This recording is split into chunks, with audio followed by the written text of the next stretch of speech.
Hi అండి, అందరికీ నమస్కారం. నా పేరు వెంకటేశ్వరరావు అండి. ఈరోజు ఈ వీడియోలో మనం టాటా లైఫ్ ఇన్సూరెన్స్లో ఉన్నటువంటి కొత్తగా ఒక టర్మ్ ఇన్సూరెన్స్ పాలసీ వచ్చిందనమాట. ఈ పాలసీ పేరు ఇన్స్టా ప్రొటెక్ట్ అనమాట.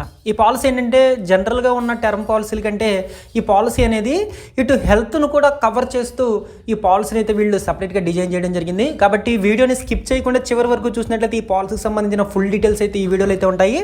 దయచేసి వీడియో నచ్చినట్లయితే ఒక చిన్న లైక్ అయితే ఇవ్వండి. అదేవిధంగా ఖచ్చితంగా కామెంట్ బాక్స్లోకి వెళ్ళి మీ విలువైన అభిప్రాయాన్ని అయితే కామెంట్ బాక్స్లో తెలియజేయండి. అదేవిధంగా ఈ ఏదైతే సమాచారం ఉందో ఈ సమాచారాన్ని తెలుగులో అందించాలి అన్ని ఇన్సూరెన్స్ కంపెనీలకు సంబంధించిన ఉద్దేశంతో మనం వెబ్సైట్ని కూడా స్టార్ట్ చేయడం జరిగింది. www.palleturukuradu.com అనే వెబ్సైట్లో తెలుగులో ఉంటాయన్నమాట. మొత్తం అంత ఇన్ఫర్మేషన్ మొత్తం తెలుగులో ఉంటుంది. ఒకసారి అయితే విజిట్ చేయండి. టెలిగ్రామ్ వాడుతున్నవారు టెలిగ్రామ్ సెర్చ్లో పల్లెటూరు కుర్రాడు అని టైప్ చేసినా సరే మన ఛానల్ అయితే ఓపెన్ అవుతుంది. ఖచ్చితంగా జాయిన్ అవ్వండి. మనం చూసినట్లయితే ఏదైతే ఈ టర్మ్ పాలసీ ఉందో అసలు ఈ పాలసీ తీసుకోవడానికి అర్హతలు చూసినట్లయితే మినిమం ఏజ్ వచ్చేసప్పటికి 18 సంవత్సరాలు తప్పనిసరిగా నిండి ఉండాలి. మ్యాక్సిమం వచ్చేసి 45 ఫ్రెండ్స్. ఎందుకంటే 45 సంవత్సరాలు దాటిన వాళ్ళు అసలు ఈ పాలసీ తీసుకోవడానికి అయితే ఆప్షన్ అయితే ఇందులో లేదు అని మనం అయితే చెప్పొచ్చు. అదేవిధంగా మెచ్యూరిటీ వచ్చేసేటప్పటికి మినిమం 23 ఇయర్స్ అనమాట. మ్యాక్సిమం వచ్చేసి 75 ఇయర్స్ వరకు ఈ పాలసీ యొక్క కవరేజ్ అయితే ఉండే విధంగా ఈ పాలసీని అయితే మీరు తీసుకోవచ్చు. ఇందులో మినిమం పాలసీ వచ్చేసి 25 లక్షల రూపాయల పాలసీ, మ్యాక్సిమం వచ్చేసి 70 లక్షలు మాత్రమే ఇస్తారు ఫ్రెండ్స్. ఎందుకంటే మనకి టర్మ్ పాలసీ అనగానే చాలామంది మినిమం ₹1,00,00,000 తీసుకుందాం అనుకుంటారు. కానీ ఈ పాలసీ మ్యాక్సిమం పాలసీ 70 లక్షలకు మించి అయితే ఇవ్వరనమాట. అదేవిధంగా ఇందులో ప్రీమియం అనేది ప్రీమియం రిటర్న్ కూడా వచ్చే ఆప్షన్ అయితే ఉందన్నమాట. మీకు ప్రీమియం రిటర్న్ కావాలా వద్దా అనేది మీరు స్టార్టింగ్లోనైతే నిర్ణయం అయితే తీసుకోవచ్చు. అదేవిధంగా ప్రీమియం పే చేయడానికి సింగిల్ ప్రీమియంలో అందుబాటులో ఉంది, లిమిటెడ్ ప్రీమియంలో అందుబాటులో ఉంది, రెగ్యులర్ ప్రీమియంలో కూడా ఈ పాలసీ యొక్క ప్రీమియం చెల్లించడానికి అయితే అందుబాటులో ఉంది అన్న విషయాన్ని అయితే మీరు ఇక్కడ గమనించాలి. అసలు ఇందులో ఉన్న హెల్త్ పరంగా అసలు ఏం కవర్ అవుతుంది? ఇందులో హెల్త్ పరంగా 4 రకాల బెనిఫిట్స్ని అయితే ఇందులో పెట్టడం అయితే జరిగింది. ఒకటి క్రిటికేర్ ప్లస్ బెనిఫిట్. మీరు ఈ ఆప్షన్ కనుక ఈ బెనిఫిట్ని కనుక మీరు ఎంచుకున్నట్లయితే మీకు ఏదైతే పాలసీ టర్మ్ ఉంటుందో పాలసీ టర్మ్లో మీకు 40 రకాల తీవ్రమైన ఇల్నెసెస్, క్రిటికల్ ఇల్నెస్ ఏవైతే ఉంటాయో అవైతే కవర్ అవ్వడం అయితే జరుగుతుంది. ఈ 40 రకాల వాటికి ఏదైతే మీరు పాలసీ తీసుకుంటారో, మీరు ఫర్ ఎగ్జాంపుల్ 25 లక్షల రూపాయల పాలసీ తీసుకుంటే 3 లక్షల వరకు కవరేజ్ ఉంటుంది. అదే 50 లక్షల రూపాయల పాలసీ కనుక తీసుకున్నట్లయితే 5 లక్షలు, 70 లక్షల పాలసీ తీసుకున్నట్లయితే 10 లక్షలు చొప్పున లంసంగా ఈ అమౌంట్ అయితే ఇస్తారనమాట. అదేవిధంగా హాస్పికేర్ బెనిఫిట్. ఈ హాస్పికేర్ బెనిఫిట్లో ఏంటంటే హాస్పిటలైజేషన్ ఎక్స్పెన్సెస్, అదేవిధంగా ఐసీయూలో సంబంధించి ఏదైతే ఖర్చులు ఉంటాయో ఆ ఖర్చులు అయితే ఈ హాస్పికేర్ బెనిఫిట్ అయితే కవర్ చేయడం అవుతుంది. ఇందులో వచ్చేసి మీరు 25 లక్షల రూపాయల పాలసీ తీసుకుంటే 5 లక్షల రూపాయల వరకు ఇది కవర్ అవుతుంది.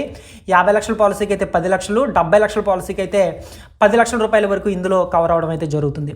తర్వాత ఇందులో ఇంకొక ఆప్షన్ ఉంది, accidental total and permanent disability. ఈ ఆప్షన్లో ఏంటంటే యాక్సిడెంట్ ద్వారా పాలసీ హోల్డర్ కనుక శాశ్వత అంగవైకల్యం కనుక వచ్చినట్లయితే 25 లక్షల రూపాయల పాలసీ కనుక తీసుకున్నట్లయితే 5 లక్షలు వస్తాయి.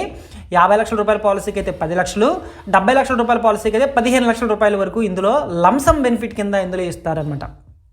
తర్వాత ఇందులో ఒక ఆప్షన్ ఉంది, యాక్సిడెంటల్ డెత్ బెనిఫిట్. ఈ యాక్సిడెంటల్ ద్వారా కనుక పాలసీదారుడు చనిపోయినట్లయితే మనం ఏదైతే సమ్మెష్యూడ్ ఉందో సమ్మెష్యూడ్ కాకుండా అదనంగా 25 లక్షల రూపాయల పాలసీకి 5 లక్షల రూపాయల కవరేజ్ ఉంటుంది, 50 లక్షల రూపాయల పాలసీకి 10 లక్షలు, 70 లక్షల రూపాయల పాలసీకి 15 లక్షలు కవరేజ్ ఉండే విధంగా ఈ 4 రకాల బెనిఫిట్స్ని అయితే ఇవి అదనంగా ఇందులో పెట్టడం అయితే జరిగింది. అంటే మన టర్మ్ పాలసీలో ఏంటంటే మనం ఏదైనా పాలసీ టర్మ్ పెట్టుకున్నామంటే ఆ టర్మ్ చివరి వరకు పాలసీదారుడు బ్రతుకుంటే అతనికి ఏమీ రాదు. ఒకవేళ చనిపోయినట్లయితే ఆ సమ్మెష్యూడ్ ఏదైతే ఉందో ఆ సమ్మెష్యూడ్ అయితే ఇవ్వడం అయితే జరుగుతుంది.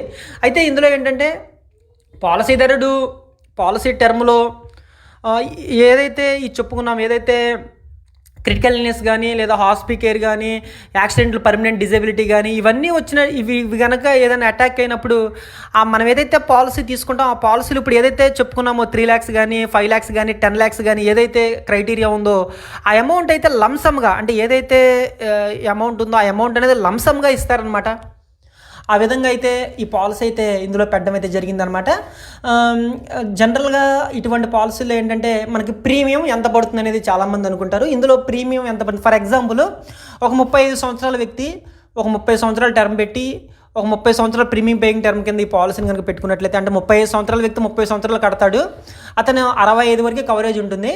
మనకి రిటర్న్ కనుక వద్దు అంటే రిటర్న్ ఆఫ్ ప్రీమియం అనే ఆప్షన్ కనుక వద్దు అనుకుంటే సంవత్సరానికి 25 లక్షల రూపాయల పాలసీకి 5,777 రూపాయలు అవుతుంది ఫ్రెండ్స్. అదే 50 లక్షల రూపాయల పాలసీకి అయితే 10,930 రూపాయలు అవుతుంది. అదే 70 లక్షల రూపాయల పాలసీ అయితే 15,660 రూపాయలు అవుతుంది ఫ్రెండ్స్. ఇదేంటంటే మీరు ఆ పాలసీ టర్మ్ చివరి వరకు పాలసీదారుడు జీవించి ఉంటే అతనికి ఎటువంటి అమౌంట్ రాదు, పాలసీ అయితే క్లోజ్ అవుతుంది అనమాట. ఒకవేళ ఇన్ కేస్ ఏదైనా డెత్ జరిగితే నామినీకి ఆ సమ్ అష్యూర్డ్ ఏదైతే ఉందో ఆ అమౌంట్ అయితే నామినీకి అయితే ఇస్తారు. అదే మీకు రిటర్న్ అంటే మనం కట్టిన ప్రీమియం వెనక్కి రావాలి అనుకుంటే సేమ్ ఎగ్జాంపుల్కి 25 లక్షల రూపాయల పాలసీకి అయితే 10,888 రూపాయలు అవుతుంది. అదే 50 లక్షల రూపాయల పాలసీకి అయితే 20,611 రూపాయలు అవుతుంది. అదే 70 లక్షల రూపాయల పాలసీకి అయితే 28,770 రూపాయలు అవుతుంది. ఇలా ఏంటంటే మీరు 30 సంవత్సరాల పాటు ఈ అమౌంట్ పే చేస్తారు. పే చేసిన తర్వాత పాలసీదారుడు 30 సంవత్సరాల పాటు జీవించున్నట్లయితే అతను ఏదైతే ప్రీమియం పే చేశాడో ఆ ప్రీమియం పే చేసిన అమౌంట్ అయితే వెనక్కి అయితే వచ్చేస్తుంది అనమాట. ఈ విధంగా అయితే ఈ పాలసీని అయితే పెట్టడం అయితే జరిగింది. ఏంటంటే టర్మ్ ఇన్సూరెన్స్లో ఇటు హెల్త్ను కూడా కవర్ చేస్తూ అదేవిధంగా హాస్పిటల్ కేర్ బెనిఫిట్ని ఇస్తూ పర్మనెంట్ డిజేబిలిటీని కూడా కవర్ చేస్తూ ఈ పాలసీని అయితే వీళ్ళు ప్రవేశపెట్టడం జరిగింది. కాబట్టి ఈ పాలసీ ఒక మంచి పాలసీ అని మనం అయితే చెప్పుకోవచ్చు. ఎందుకంటే ఇటువంటి పాలసీలు ఏంటంటే మనకి మ్యాక్సిమం 70 lakhs వరకు మాత్రమే ఇందులో పెట్టడం అయితే జరిగింది. అయితే మరి అసలు ఈ పాలసీ తీసుకోవడానికి అసలు ఏం కావాలి అంటే జనరల్గా పాలసీ అనగానే చాలామంది పాలసీ తీసుకుందామని అనుకుంటారు. కానీ దీనికి సంబంధించిన రిక్వైర్మెంట్స్ ఏంటి అంటే పాలసీ ఎవరెవరికి ఇస్తారంటే ముందుగా అసలు ఈ పాలసీ తీసుకోవడానికి పాన్ కార్డు కంపల్సరీగా కావాలి. అదేవిధంగా ఆధార్ కార్డు, బ్యాంకు స్టేట్మెంట్ అనేది గత 6 నెలల బ్యాంక్ స్టేట్మెంట్ కావాలి. శాలరీ పే స్లిప్, మీరు ఏదైతే కంపెనీలో పనిచేస్తున్నారో ఆ కంపెనీకి సంబంధించిన పే స్లిప్ ఉండాలి. అదేవిధంగా ఇన్కమ్ ట్యాక్స్ రిటర్న్స్ ఇవైతే ఖచ్చితంగా ఉండాలన్నమాట. ఇన్కమ్ ట్యాక్స్ రిటర్న్స్ లేకపోయినా పర్లేదు కానీ శాలరీ స్లిప్ అయితే ఉండాలి. ఒకవేళ శాలరీ లేకపోయినా సరే ఇన్కమ్ ట్యాక్స్ రిటర్న్స్ ఈ రెండిట్లో ఏదో ఒకటి ఖచ్చితంగా ఉన్నప్పుడు మాత్రమే టర్మ్ ఇన్సూరెన్స్ పాలసీ ఇస్తారు అన్న విషయాన్ని అయితే మీరు గమనించాలి. ఎందుకంటే చాలామంది టర్మ్ ఇన్సూరెన్స్ తీసుకోవాలనుకుంటారు, కాకపోతే టర్మ్ ఇన్సూరెన్స్ ఇవ్వాలంటే అండర్ రేటింగ్ రూల్స్ ఉంటాయన్నమాట. ఒక్కొక్క ఇన్సూరెన్స్ కంపెనీ ఒక్కొక్క అండర్ రేటింగ్ రూల్స్ని అయితే ఫాలో అవుతూ ఉంటుంది. ఖచ్చితంగా మీరు ఎంప్లాయ్ అయినట్లయితే మీ శాలరీ అయితే ఏదైతే క్రెడిట్ అవుతుందో ఆ బ్యాంక్ స్టేట్మెంట్ కావాలి. అదేవిధంగా శాలరీ పే స్లిప్ కావాలి. అదేవిధంగా ఇన్కమ్ ట్యాక్స్ రిటర్న్స్ కనుక ఫైల్ చేస్తే రిటర్న్స్ కూడా కావాలి. ఎందుకంటే చాలామంది ఇవన్నీ ఎందుకు అనుకుంటారు, ఎందుకంటే మన సంవత్సర ఆదాయం ఏదైతే ఉందో సంవత్సర ఆదాయానికి మనం ఉన్న వయసుని బట్టి సంవత్సరానికి 10 రెట్ల 15 రెట్ల 20 రెట్ల అనేది ఇన్సూరెన్స్ అనేది అండర్ రైటర్ అయితే డిసైడ్ చేస్తూ ఉంటారు. కాబట్టి ఖచ్చితంగా ఇవైతే ఒక టర్మ్ ఇన్సూరెన్స్ పాలసీ తీసుకుంటున్నామంటే ఇవన్నీ ఖచ్చితంగా అయితే కావాలి అన్న విషయాన్ని అయితే మీరు గమనించాలి ఫ్రెండ్స్. మరి ఇది విషయం మరొక వీడియోతో మీ ముందు ఉంటాను. అదేవిధంగా వీడియో నచ్చినట్టయితే ఖచ్చితంగా ఒక లైక్ అయితే ఇవ్వండి. అదేవిధంగా మీరు టెలిగ్రామ్ వాడుతున్న టెలిగ్రామ్ సెర్చ్లో పల్లెటూరు కుర్రాడని టైప్ చేసినట్లయితే మన ఛానల్ అయితే ఓపెన్ అవుతుంది. ఖచ్చితంగా అందులో జాయిన్ అవ్వడానికి అయితే ప్రయత్నం అయితే చేయండి. మరొక వీడియోతో మరొక పాలసీతో మీ ముందు ఉంటాను.